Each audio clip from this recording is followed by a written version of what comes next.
if you've smoked your whole life at this point, you might as well just go for the It's one thing if it's like causing you distress, you don't like what it does to you and all this stuff, but it's like if you like it, like that was always thought about Marta, when she was dating Marta, she always like but she didn't want to. She loved smoking, so then it's like so then smoke, And it's like Richard had a problem with it, then in the relationship, Yeah, yeah. All right. Well, all right. You guys always talking about personal stuff. Okay, let's go. All right. Yeah, we're good to go. I'm about to start, and I guess I'm the guy doing the intro shit this week. You see the Captain America trailer with Spider-Man in it? I did. He looked super shitty CGI.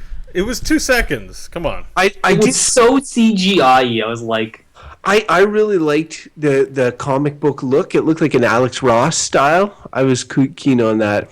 All right. I didn't care for his voice.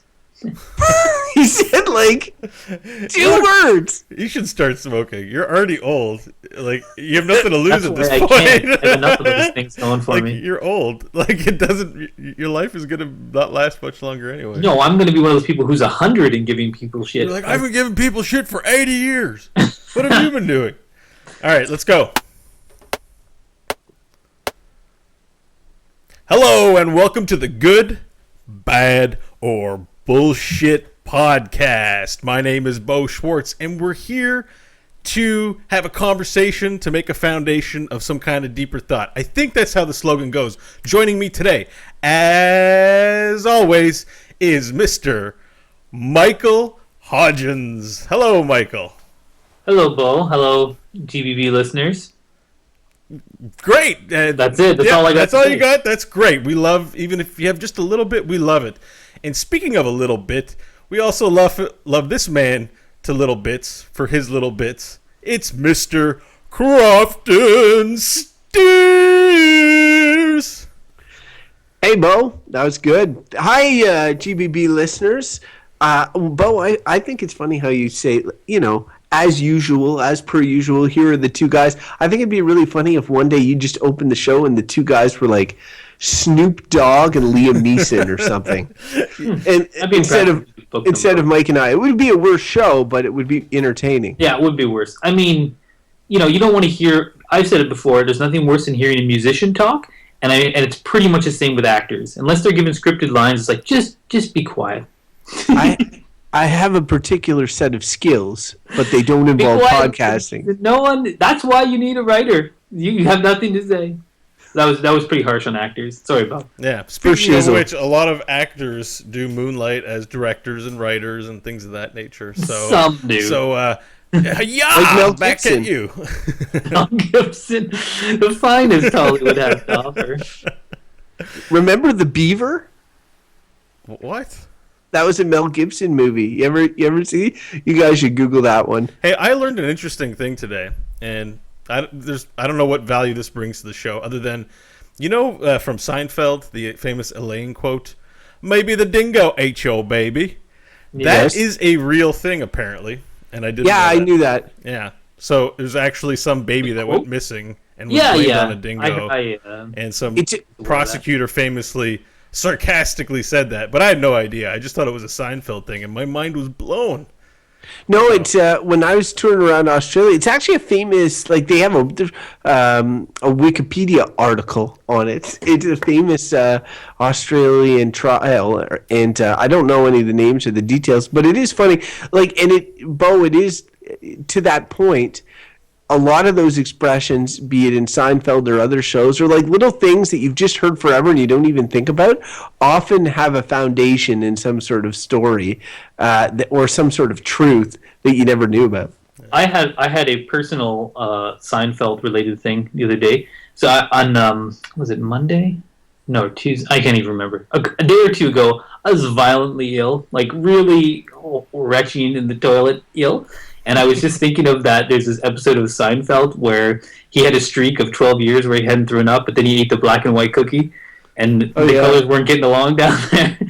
And he went and was sick in the toilet. And then George asked him, "How was it?" And his answer was, "As good as it gets." And that's how I felt after I was like, my head in the toilet, just feeling utter agony and pain, and be like, "Oh God, it doesn't get any worse than this." It was horrid. I'm over it now. But thank you for that story. Yeah, well, everyone gets sick sometimes. Very visual. it also made me realize, I've talked about like sort of, it's like stoicism, where the negative things in life aren't always negative. So throwing up is a horrible experience.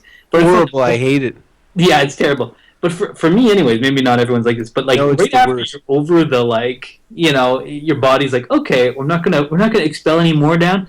For like about 5 or 10 seconds, I feel awesome, just because I feel normal, and it's like to the point where it's almost like I feel high for a brief moment because it's like my body is not just like convulsing to get this. So it's like without being dredged down into that depth of discomfort, coming back out of it makes you appreciate how good it is to just be healthy, and that's a good thing. Yeah, I've got a great saying. Like a saying comes to mind for you, Mike, that I think you really appreciate about stoicism, is that if you're gonna vomit violently, vomit violently. But if not, let's grab some lunch. Because it's lunchtime. I'm impressed you remember that thing. I remembered it mainly because the idea of lunch. vomiting and eating just amuses me. Wow. Anyways, let's not talk So about it. if we haven't lost all our listeners due to those mental images that we were projectile vomiting onto their faces and ears, let us run the machine. Hopefully the fumes won't make me ill. It's like stealing my hosting job. This is 2 shows now. He's edging in on my territory of Called segueing. segue. You're the one that's supposed to be speaking over Mike coughing because of the smoke and diesel fumes. Just hopefully Mike won't puke. The topic today is drones. Oh man, that's a coincidence because Jesse and I were, my lovely wife Jessie, and I were just talking about that the other day. Like, You want to surveil your neighbor? no, it's there's been articles about how many drones, how many like recreational drones. This is outside of like government and stuff. I'm sure government's got a ton of their own drones. But like when I was a kid, I always wanted to have like a remote control helicopter or like even like a plane that you can fly. Like every kid wants one. I did. Every kid wants one of those. They're so awesome. But now it's like it's a reality. There's all these things, and like adults will fly them as well. And you have like these hover drones, and almost ubiquitously now they have cameras in them, so people can take giant artsy family shots and all that sort of thing. But then you've got all these drones flying around with cameras in, and that raises a lot of concerns as well. And Canada Post here around Christmas time, Jesse mentioned this, they when they run this sort of right to Santa type thing, and then I'm not sure if it's Nav Canada or some organization monitors Santa's progress and tweets about it and this. And one of their first tweets was like, lower your drones or something like that. Santa's on his way. You don't want to obstruct the skies and this. And it made me laugh because I'm like, who has drones? But then Jesse's like, a lot of people. And I did a cursory Google search, and there was all these like articles about like how we're reaching like critical mass, how it was like a Christmas gift of choice last year for people. Everybody wants drones. I mean, some of them are pretty neat. When you talk about you see these like all these ads on Google or Facebook or whatever.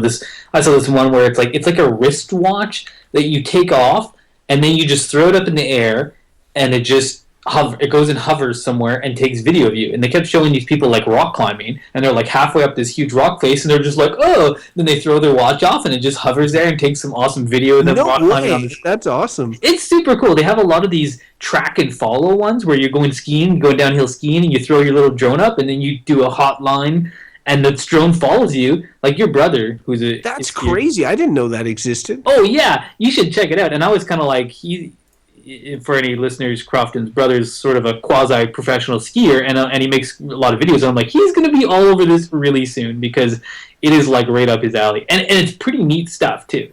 Like, I can see the appeal. It makes you think, like, well, what am I going to do that I need a drone following me taking pictures? I'm like, walking down the sidewalk.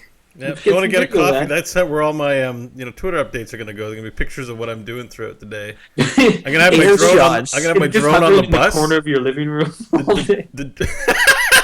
Fuck you. That's for the listeners at home. That's because Bo's in his living room all day. He spends a lot of time. Yeah, it's a shot at the fact that I have a small apartment and no other rooms to go to except the bedroom and the bathroom, which I kind of don't want the drones going into either. Hey, people want to know, Bo. But the People wanna drone know. may want to follow me on the bus.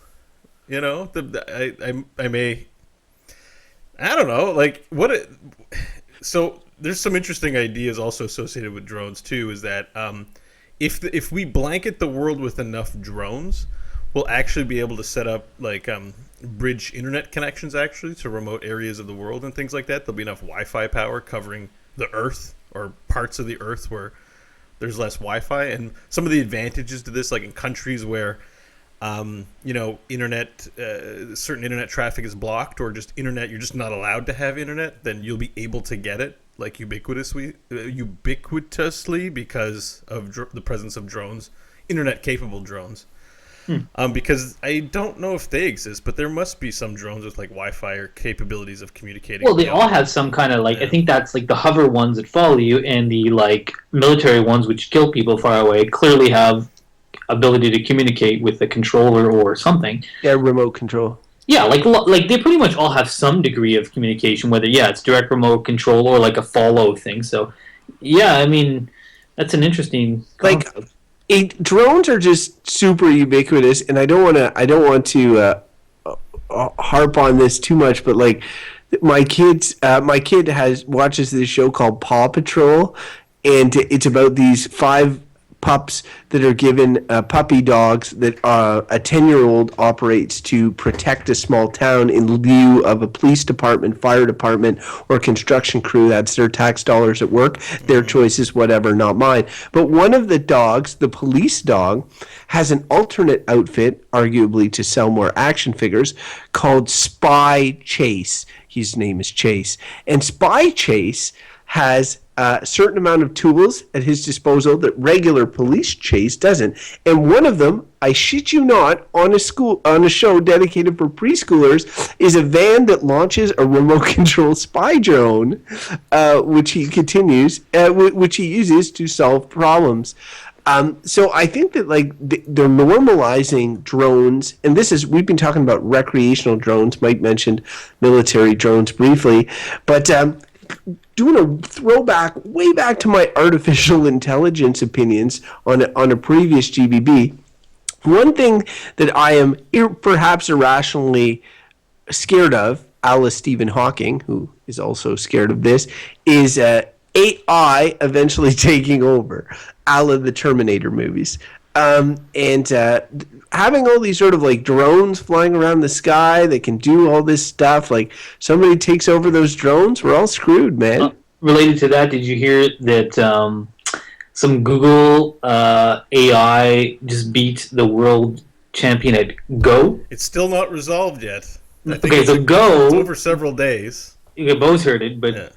What's Go? Go. I heard cursory about this, but like So not. Go. In the '90s or late '90s, Deep Blue beat Kasparov at chess, which was a landmark thing, and it's essentially no one's beat a computer at chess since. Really, I mean, there's like question marks about like time limits and stuff like that. Maybe a human could still beat them if they had more time, but people speculate that Go, which is this ancient Chinese game with like something like almost an infinite amount of moves or nearly there, so way more complicated than chess, and that for the longest people are like, well, computers are way long away from beating humans at that. But now, so like that's another landmark thing because people are like, oh, that's still ways off, but it's maybe happening right now.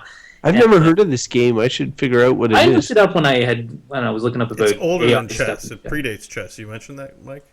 Yeah, it's very old, and it's just like. Anyways, there's a ton of move possibilities, and says it requires a level of sort of creativity that's, a purely like mathematical processing machine shouldn't be able to beat a human at. But then it's like, well, you're right. The right kind of it's scary stuff. And to go one further, it started trolling the human while doing it. It was like nice. Yeah, how you like that? Nice move. Did your mother teach you how to play this game? All your God damn it! belong to me. I wonder if it is possible of fainting, because to me, in a lot of games too, especially the more possibilities you get, it's less about calculating the best move and more about playing against the player, as humans do, right? You try and send false signals, red herrings, like you have stratagems that are intended to affect the person, not just do the rules. So Yeah, But I guess with this, I didn't want to side it too much on the AI, but I did want to just raise it as a point of the fact that we're becoming less personal in the way that we approach war with these drones, in the way that we sort of like we're creating the sci-fi world that I imagined as a child. And drones are a part of that. Like when you see like Blade Runner and you see the things flying in the sky, like or even self-driving cars and all this sort of stuff. All these things are coming yeah. to life, and I just feel that the drones are ones that give me greater pause than others, I guess. Well, I think that no, I think that's a good point, and I think it is sort of connected because the rise of things like drones, which are inherently require kind of computers and things to operate smoothly, and self-driving cars. Well, that's a whole other conversation. But like it's more like the existence of drones is kind of like, oh man, the future is now. Like when you start seeing these things, and it's one thing to think about AI is like contained in some computer in some bunker in some mountain owned by the government or something. It's another when you think like, well, we're creating the capacity maybe through things that are essentially operate beyond our control, like through algorithms that we don't even understand, things like how drones operate or how driverless cars operate, and then being like, well, these things are out in the world now, mobile and able to do things. It's like we're giving any future AI the arms and legs that it needs to do the things its brain thinks. But whereas before, if AI had come along in like the 90s, like, oh, what's it gonna do? Take over my shitty Chev truck? And like, we can't take over that. It's a piece of junk. It's got a carburetor. Plus, it needs dial-up. It's like but now everything's connected. Everything is a computer in it. It does. I think it's valid to think about those things as connected. The AI thing and the rise of like mobile technology which is going and doing things in the world. Like did you hear that Amazon wanted to do drones for delivery to your backyard? I think I did hear. I read an article on that a while ago. Yeah, is that still on the way? Like, has that been canceled? I assume so. I know they're doing. Jeff Bezos is into SpaceX stuff. I don't know if it's directly Amazon related, but setting up the space hotel and things like that with all the Amazon money. Well, if you think about it, right? What's the best travel destination? But people who want to go to space recreationally. I don't know what the situation is on the Amazon drone, but certainly that is the most constructive use of drones I've heard. Delivery is a pretty essential, to our modern way of life, but also benign, unlike, say, spying on people or killing them. Yeah. When you think of drones, you think of but your Wi-Fi hotspot thing was not too bad either. That's true too. That's also a more positive use as well. But, so many of these technologies start with military stuff. Like when the internet started as a military thing largely. It was a DARPA thing, right? What? It was a DARPA thing, right? Well, it was like, I think there were some universities involved, but the military was quickly in. The point is, military is often on the forefront of these types of things. So it makes sense that they're using drones to kill people or whatever, and now you can buy them at, whatever, Walmart or something. That's just sort of the flow of things. They have money to invest in technology, but it does sort of solve and seems to, like, when you think about things like delivering packages or like mail delivery, like if you can have a little machine that just goes and drops it in your mailbox, I mean, like, why not? Other than being like, oh, it's destroying all these jobs. But that has been something which has, since the Industrial Revolution, been a constant thing that turns around. Like there's every generation there's another thing of like, we're losing these jobs to this technology. It's happened before, hasn't destroyed everything, it'll happen again. And so a lot of jobs are going to be lost to things like drone technology, and that's just what that's just the natural evolution of things. We should not expect otherwise. Yeah, I think that like we had a conversation about technology last time on the last episode, right? About how like was it the last episode or the episode before about on the consumerism episode. Did we do consumerism last? That wasn't really was it technology? Well, whatever. Yeah, well, whatever. But the point was like there was like some sense of like, our advancements feel kind of invisible. I think, Mike, you were sort of drawing this line to say, like, well, your position was consumerism stagnates innovation. And here's this weird area where we're in fact like innovating, but it's not quite a consumer product yet. And I wonder, like, where does this technology go that actually becomes useful? Because the thing about drones is you can be a drone hobbyist and that's like cool and everything, but like, do we really need drones apart from the few case scenarios we talked about? Like, as a, you know, like not buying one for internet, because that's an infrastructure thing. Like, apart from hobbyists, does anyone need drones? Like, am I going to get drones to do my laundry? Well, yeah. I mean, like, when I was talking about that lack of innovation thing, it's because people in like the '60s, they assumed that by the year 2000 we'd all have robots, you know, ironing our clothes and making us dinner, and it didn't happen, right? Yeah. It's probably still gonna happen. I mean, I'm waiting for my robot butler. I don't know about you guys. I'm just gonna hire Bo. You going old fashioned? I want a robot butler who eventually then will. Well, he'll be a cyborg butler once we replace his lungs. Notably, that, you know, human beings are referred to as drones when they, you know, perform important but, and I hate to be pejorative, menial labor tasks. Well, not even. I am an office drone. Human beings perform drone tasks everywhere. Like, that's a lot of what work is. And already, like, robots do a large amount of our manufacturing, you know, and that happened decades ago, really. It's just, like, it's not surprising. And it's like, to your question of, do we need it? And it's like, when has that ever been a reason?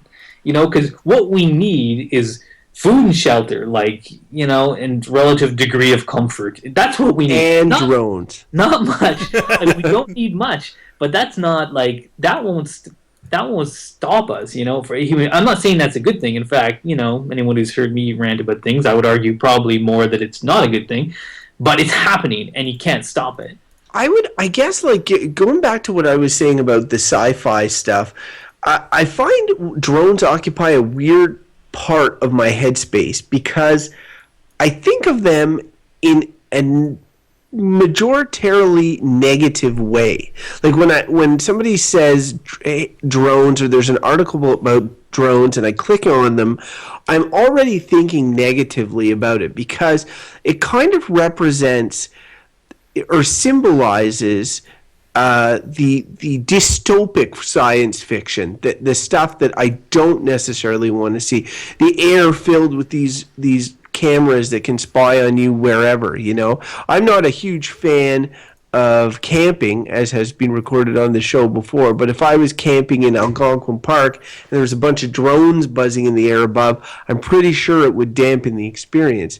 So, like, when we mention stuff like self-driving cars, virtual reality, other things on this show that I have a tangible interest in, and while I can see the negatives may be associated, like a self-driving car will still be an arm or leg of the AI overlord that one day threatens to overthrow us, it's definitely not occupying that negative mind space that drones does. And it's because I think I just associate a lot of bad things with drones. I associate, like, you know, the killing of people with bombing drones. I associate the invasion of people's privacy with, like, photography drones.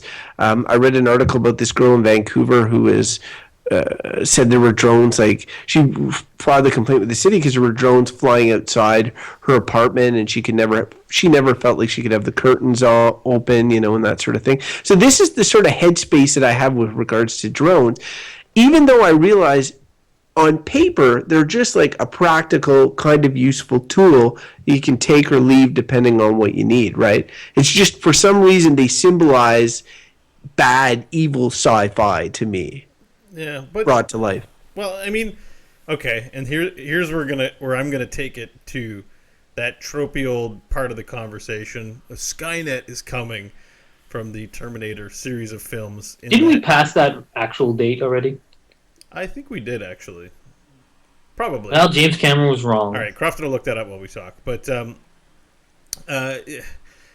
the point being that, like, I think that there's, you know, a good chunk of the population that has, like, even though they used all this great new technology, they have phones in their lives, they have self-driving cars, and or they're not self-driving, but they have parking, like they have all these technological advances. You sort of grow mistrustful of relying on all this technology, and now we have this new thing where it's like, what if drones become an integrated part of our life? I mean, is that a good thing? I mean, we're essentially sort of creating creating dependency. We're building a world that's potentially going to have a dependency on these things, and I think we need to stop and ask, like, well, I think it's too late because we're already using them in the military, but like, is this a good idea? Should we think better of actually going down this path of using drones? Are we making a mistake here? I think like so many technologies, there's the there's the overtly negative things you can think, and a lot of them are like military based, like Crofton said, drones you can use to kill people, and then mundane ones, people getting video of their sweet BMX line or something.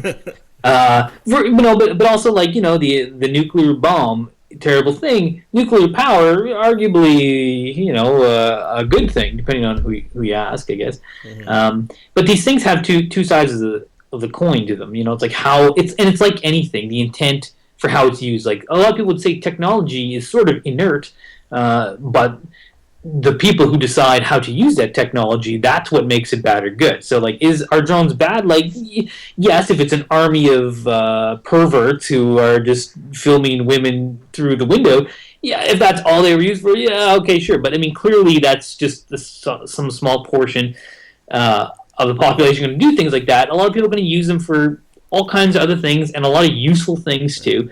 Much like smartphones, I guess. Yeah, exactly. Like, I guess think about it this way. Like, we've had guns. Arguably, at one point, they were new technology, and I'm sure people were fearful that everyone would have them and shoot each other.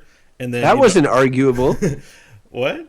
At one point, they were new technology. No. Okay, so sorry. At one point, they were new technology, and people might be saying, "Geez, it'd be really bad if everyone had one of these." And then I think they're more like, "I gotta get me some." America happens, a country where it's your God-given right to carry a firearm.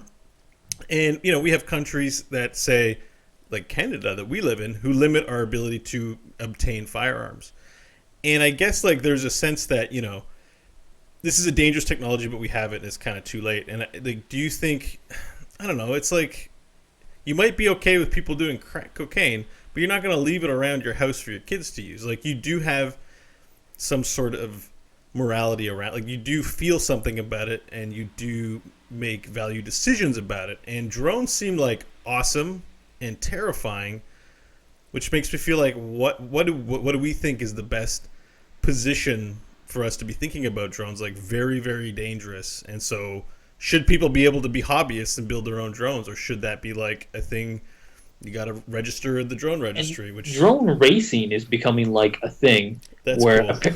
Apparently there's leagues, and they're like super fast drones, and they fly around stadiums, and it looks like video game space racing. Like, that's what it looks like. They go through these brightly lit colored rings, and that's innocuous. I don't mind that. There's a lot of innocuous stuff. Right, exactly. But getting to what Bo was saying, it's like, I feel like, for instance, we are products of our time, which is a time of peace, stability in our country, and this sort of thing.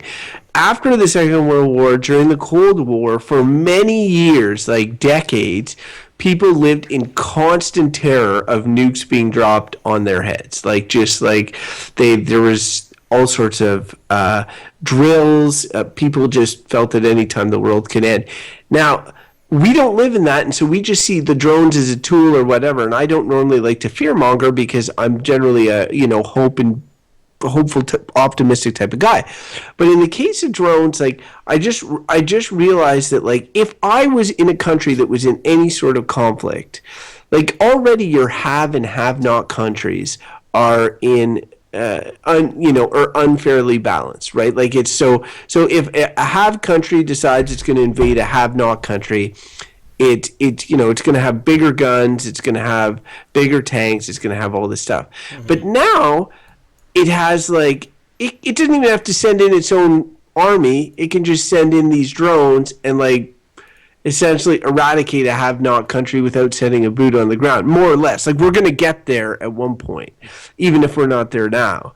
So, to me, that's what I find kind of troubling about this whole thing is just like is projecting the future, and by looking at the present, I think it's possible to extrapolate that if I was not in a sort of peaceful situation right now, drones could be even scarier than they already are. And for whatever reason, I find them. I don't know if scary is the right word, but whatever. But it's interesting that you bring up the like new stick, because that's not new.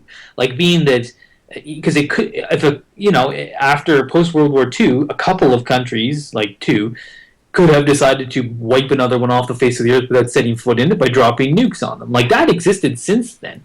Like just being that there are more like robot or drones that go in and drop the bomb instead of someone flying the plane. Like it's almost like splitting hairs difference. There's a mass imbalance in the world in terms of country powers. Like I granted, but coming back to like so that's the military side of like drones. But most drones are not capable of carrying a weapon. Like they're super lightweight things, because in order for these things to fly, they need to weigh almost nothing. And mostly they just carry cameras, because now cameras can weigh almost nothing. And I think that having a big drone that can carry a gun or something, like you need a pretty big one. And for sure, governments are regulating those. There's always talk about regulating drones and having to like take courses on how to safely operate bigger drones and things like that. But these little ones that just hover, they can only fly for a couple of minutes or something like that. And when you see how they're marketed, and this is trying to find a positive angle, when you see how they're marketed, it's usually around people doing active things. And it almost connects back to how we live in this socially integrated, online and connected society, right? So you want to go out skiing, you need to have your sweet GoPro footage. But now you can do one better. You can get your drone behind you, and then you have a video of you skiing or whatever, and you upload it to Facebook, and everyone's like, "Well, that's cool," or whatever it is, So in some ways, I'm like, the marketing is encouraging, active living and this kind of thing. And if anything, it's just saying like, and connect it to your friends. Like we take video of everything. I'm not saying that's a good thing, but I'm saying that's for sure the era we live in. Everything's video on Facebook or whatever. And if it's not, it's like, analog. Right. And so you think that like let's say my fear is that, I don't know, I have an abusive partner and we have a child, like a young baby, a newborn baby, and we have to separate and I get custody of the baby. I don't have to be afraid that, my ex is going to get a baby stealing drone and come steal my baby with the drone, and then we go to court and then we're trying to accuse them of stealing the baby with the drone, and then she's being obstinate, and so the prosecutor's like, maybe the drone ate your baby. That was a long walk to get to my punchline. That was a long walk. It was worth it though. All right. You guys ready? Yeah, that extremely hypothetical situation is long ways off. The baby stealing implications are real. Also, it would have to have the capacity to eat the baby. Yeah, well, those it needs its own digestive system. At which point, if we have flying drones with digestive systems, then we're all fucked. Digestive. Did you ever find out what the Skynet date was, my friend? Yeah, so they because they rebooted the continuity on that stupid. That's a cop out. Yeah, well, it's 1997 where it first goes online. Really, man? That's when I graduated high school. Yeah, it's 1997. Well, Terminator 2 came out in 92 or something. It was. If there's anything I've learned about sci-fi, if you're writing it, make the date further ahead than you think it should. Like, because at one point you're gonna catch up, and people are gonna be like, "Oh, what the fuck, dude?" It's best to be dead. Like that's what you should. If you're writing sci-fi, you should be like, I should be dead when I'm making these predictions because I don't want to eat crow. Yeah. Anyway, they rebooted everything recently and made it like, what is it, 2017? I'll see. Still, look. We just need to make a new category called alternate future history science fiction, where because there's already science fiction, books from the past, right, that are still readable, I assume. Yeah, like 1984 is unreadable now because it didn't set it on fire. I just can't suspend my disbelief. 1984 happened. There's some sweet music and lots of cocaine, and the Reagan sucked. Wasn't it bad music? I think it's coming back. I think people are starting to like it again. You know how really? you know how human beings are. You know what's coming back? Verdicts. Hey, look, Bo, I let's do still verdicts. Oh, damn it, dude. Way to steal my hosting thunder. Okay, let's get the farm animals in here. It was a good segue though. I'll give you one sheep.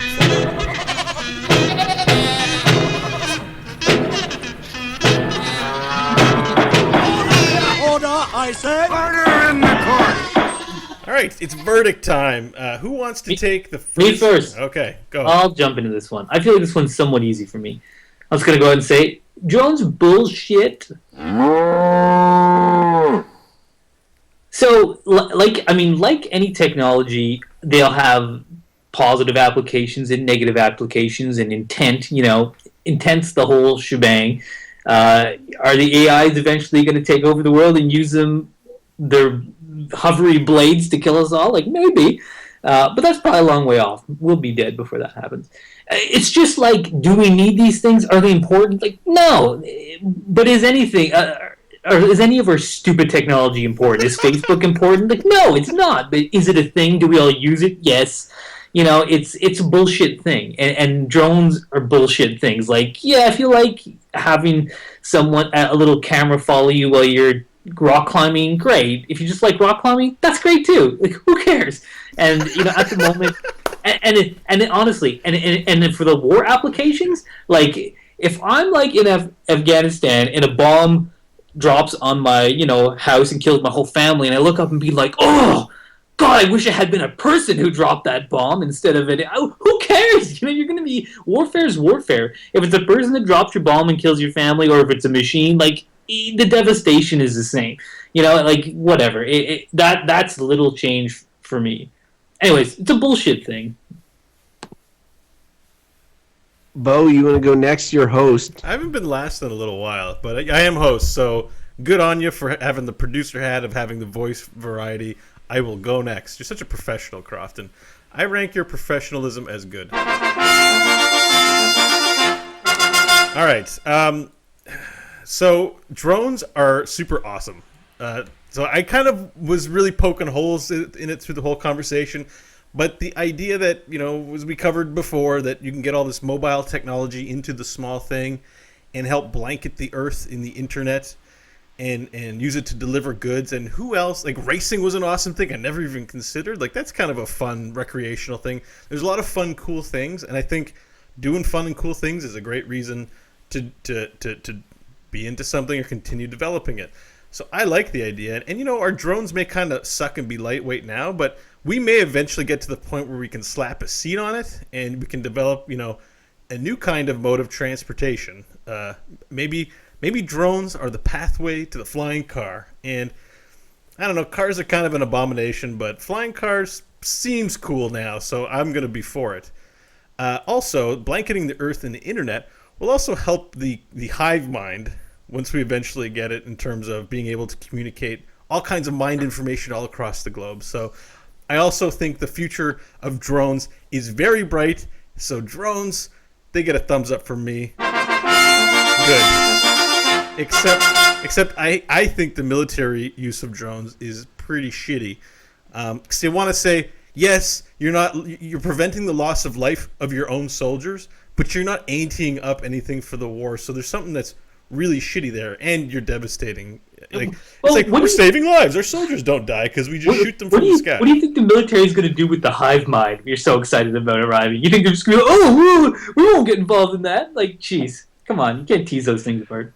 Yeah. Also, way to be like, oh, it's good, but I'm gonna segue. I'm gonna take out this one part I don't like and just mention it on the side. Well, like, I gotta mention I'm with Mike. So you're saying that's good too. You can't just like. I guess it technically saves more lives in the net balance of things if you're a dispassionate jerkhole that only looks at the world through numbers, but. Yeah, so, okay, this is funny because we're going to have the full spread here. I think drones are bad.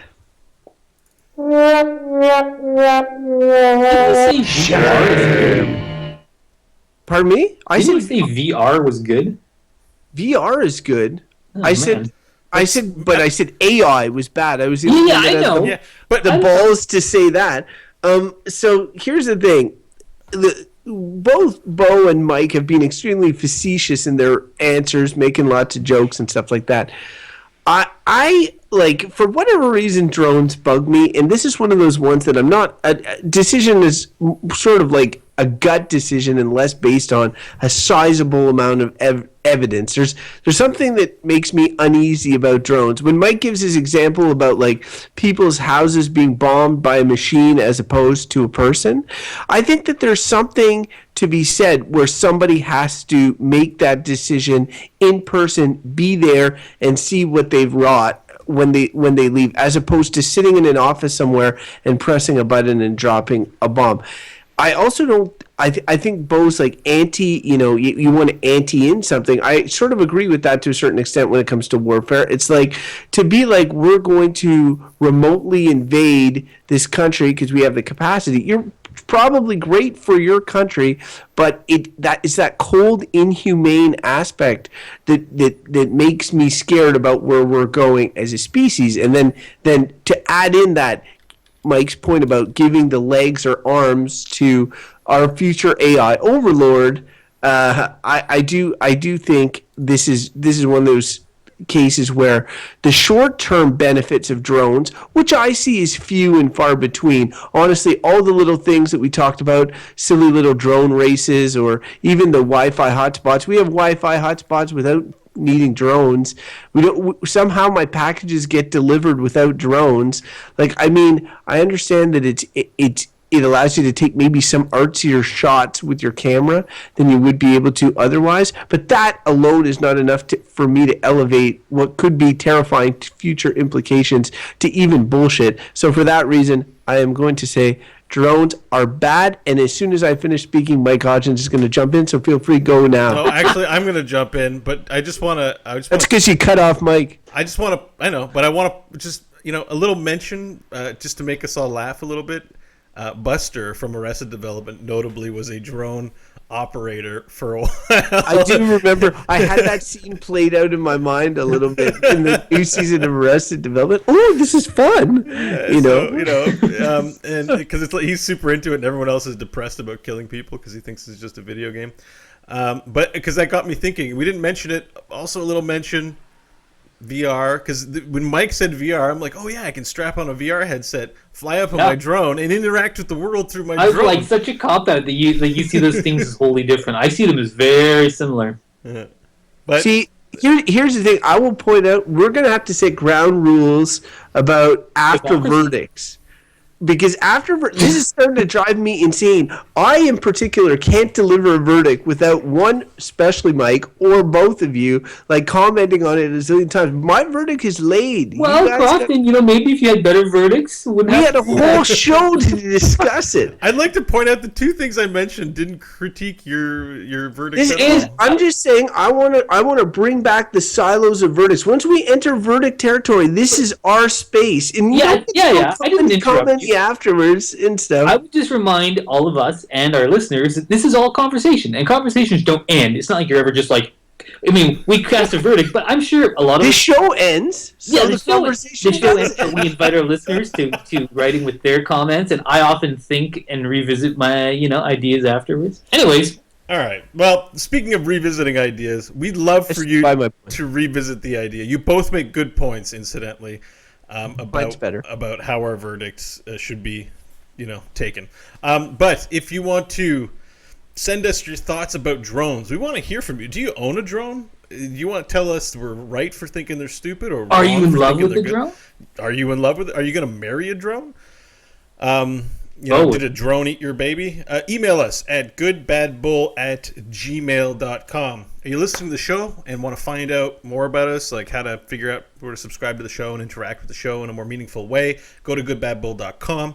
There you can follow us on Twitter at goodbadbull. Find out when new shows get posted. We have a subreddit. There's nobody really posting in there, so if you want to be a pioneer in our subreddit, please visit our subreddit. I think it's reddit.com/ what is it, U for the subreddit, or slash? No, it's U. /r/goodbadbull. And we have a YouTube page for these video editions of the show where you can see our sweet, sexy, non-robotic faces at youtube.com/goodbadbullshow. All right. Now, as Crofton always says, we're individuals of an individual nature. That's trademarked by Crofton, but I'm just talking and stuff's coming out and things. Not when the hive said. mind comes, so we'll all be one. Well, until that time, you can find them at certain places. Let's start today with Crofton. Crofton, where can our lovely listeners find your lovely business that you're up to? Well, they can find me at Crofton Steers on Twitter, but they already knew that because their drone is hovering outside my window with a telescopic lens. So kiss my ass, drone operator. Okay, and Michael, if our listeners want to find out more about you, where can they find you? I just like to point out that drone operator has a lot of time on his hands to be like, oh god, this guy's sitting at his computer again. Is he Crofton, still you can't doing even that give your show? Twitter- Does he not realize he has no listeners? Crofton, you can't even give your Twitter handle without Mike But I having should not something to Crofton. say. No, that's what I'm here for.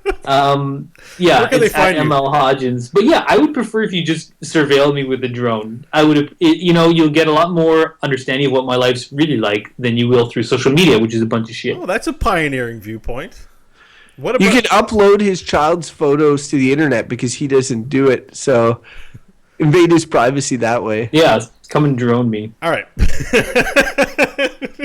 Bo, where are you? Bo, stop droning on. You can find Bo in the hive mind. No, you can find me on the Twitter at Bo Schwartz, and there you'll find all the stuff that I do, good, bad, bullshit, the exclamation mark podcast. We posted a new episode, and we did a dialogue tree all about the MMO FPS. So check that out. It's a great little show.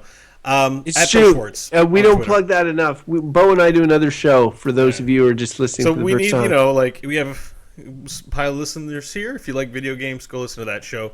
We drone on for an hour and a half every 2 weeks. I just made that joke. I know. just made it. But I sent a drone over to your house to find out what all your jokes were so I could steal them.